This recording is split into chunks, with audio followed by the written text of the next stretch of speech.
Imagine working for someone for 7 years. You build his empire brick by brick, keeping his business alive when no one else would. And then one day, when you need him most, he betrays you, steals from you, and leaves you penniless in a hospital bed. Well, my boss did exactly that to me. But what he didn't realize was that I held the keys to his entire empire. And when I pulled the trigger, his whole world came crashing down. If you've ever been betrayed by someone you trusted, this story will hit you right in the gut. Do me a favor, hit subscribe, like this video, and tell me in the comments what you'd have done in my shoes. Because today, you're about to hear how I turned my rat of a boss into dust. I never thought I'd end up here, telling strangers about how my life nearly collapsed because of one man's greed. For years, I worked abroad, taking jobs nobody else wanted, grinding through long hours to earn enough not just for me, but to keep my boss's company afloat. He wasn't a stranger to me. For 7 years, I'd known him. We'll call him Rat Boss, because trust me, no nickname fits better. When the pandemic hit, everything changed. The good workers stopped coming. Who was left? Drunks, thieves, junkies, people with nothing to lose. And I, unlucky me, was their foreman. It didn't matter how bad they were. I still delivered the job. I signed off the work, got the bills sent, kept the machine running. But outside of work, pure chaos. Arrests, drunken fights, theft, and who took the blame every time? Me. I started noticing wages coming late. Travel costs weren't reimbursed. And then I caught Rat Boss playing games with creative accounting. My pay was melting away like snow in the sun. The breaking point came at 3 a.m. one night. My phone buzzed. It was a client. One of the workers had been arrested for drunken disorderly. He had no ID, just his work card. Guess who had to crawl out of bed, go to the police station, and claim that idiot? Me. That night, I ate so much humiliation, I swore something inside me cracked.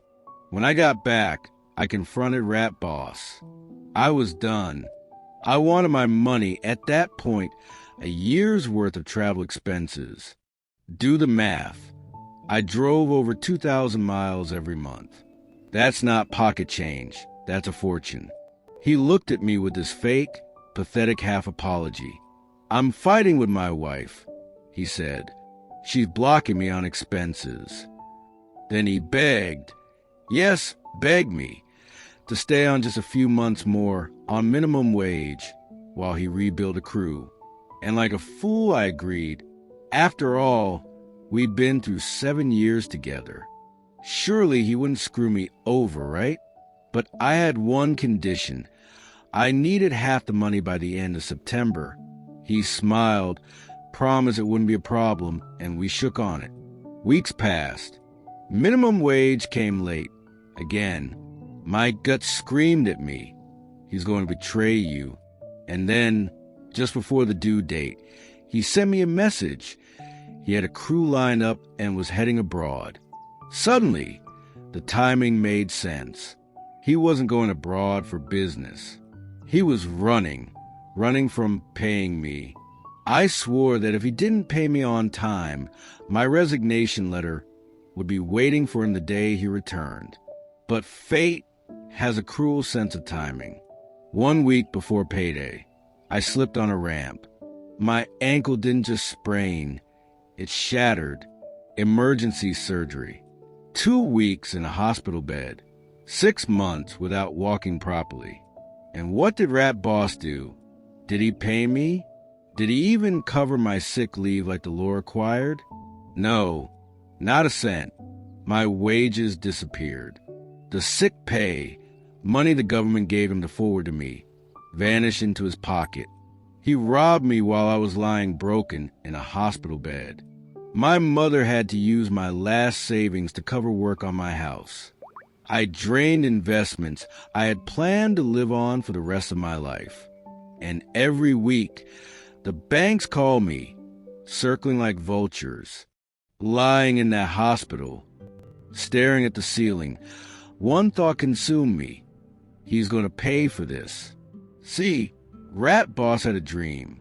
For years, he'd been building a mansion, a house so big, one single room was larger than his entire apartment. He bragged about it constantly. He was 6 months away from moving in. But here's the thing about me being his foreman. I handled all the paperwork, every invoice, every shady trick, every illegal shortcut. I had it all. So the moment I could drag myself out of bed on painkillers, I went straight to the authorities, labor inspectors, tax agencies, every office that could ruin him. I visited with stacks of evidence. I'll never forget the look on the inspector's face as she flipped through the documents. Her eyes widened and she whispered, "My God, he's broken half the labor laws in this country." The government might be slow in my part of the world, but when it acts, it crushes. And crush him it did. His accounts, frozen. His business licenses, suspended. Travel abroad, banned. Every single employee, terminated. With severance pay he couldn't afford. Within months, Rat Boss filed for bankruptcy. That glorious mansion he spent 7 years building sold to cover fines. He was back in his shoebox apartment, for people crammed into a sardine can, staring at the ruins of his dream. And me, I was walking again, scarred but alive. When the final hammer fell, he called me. His voice was venom. "How could you do this to me? After everything?" I let him scream. And then I cut him off. "You lied. You left me to rot in a hospital bed, penniless. You pocketed money that was mine. You betrayed your friend. Never call me again. If you have anything to say, send it to the labor office." And I hung up. Out of all the money he owed, I recovered only a single month's sick pay. But you know what? That was enough. Because what he lost was 10 times worse than what he took from me. Justice doesn't always come neatly packaged. Sometimes it takes everything you have just to bring down the person who tried to destroy you. But standing on the other side, seeing Rat Boss broken and ruined, I finally felt peace. This wasn't just an eye for an eye. This was a whole head for a tooth. So tell me, what's the most satisfying revenge you've ever seen or experienced? Drop it in the comments. If you enjoyed this story, hit that like button, subscribe for more, and share this video with someone who believes in karma. Because sometimes karma needs a little push.